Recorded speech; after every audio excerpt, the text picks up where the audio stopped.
Sa ngala ng Ama at ng Anak at ng Espiritu Santo. Panginoon, isugo mo ang iyong espiritu at pagpanibaguhin mo ang muka ng aming mundo. Ang ebanghelyo sa araw na ito ay mula kay San Mateo, Kabanata 7, talata 7 hanggang 12. Ang ebanghelyong ito ay nagbibigay diin kung sino ang mga anak ng Diyos. Sinabi ni Jesucristo na ang mga anak ng Diyos ay katulad ng mga batang nangangailangan ng kanilang ama. Mga batang may pangangailangan. Kaya nga sinabi niya, humingi kayo at kayo'y bibigyan. Humanap kayo at kayo'y makatatagpo. Kumatok kayo at kayo'y pagbubuksan.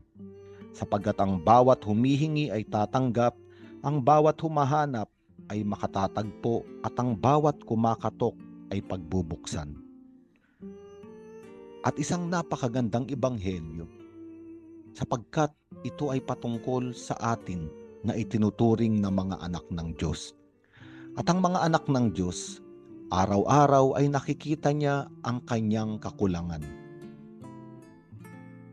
Naghahanap siya sa kanyang buhay at araw-araw ay kailangan siyang humingi mula sa Diyos. Kung paanong itinuro ang panalangin Ama namin, bigyan mo kami ngayon ng aming pagkain sa araw na ito. Ang anak ng Diyos ay isang taong nalalaman niyang kailangan niya ang Diyos, ang Ama sa langit.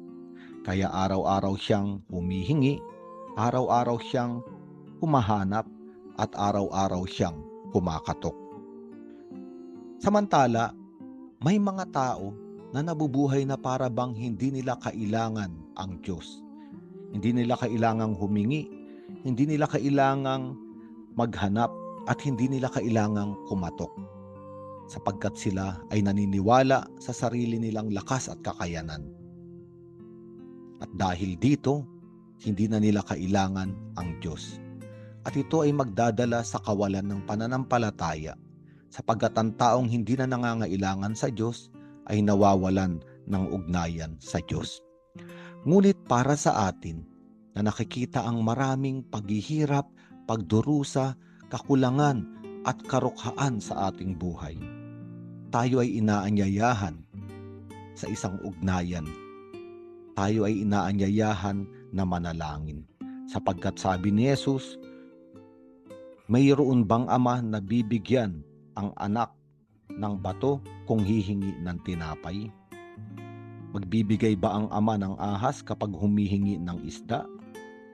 Ang sabi ng ating Panginoon, kung ang mga masasamang tao nga ay nagbibigay sa kanilang mga anak na minamahal ng mabubuting bagay, paano pa kaya ang mabuting Ama natin na nasa langit?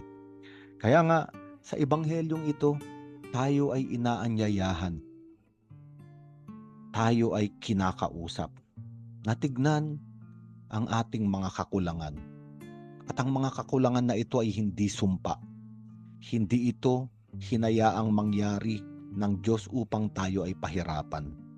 Ang mga kakulangan sa ating buhay ay daanan, landas ng pakikipagtagpo natin sa ating Diyos. Sa ngala ng Ama at ng Anak at ng Espiritu Santo.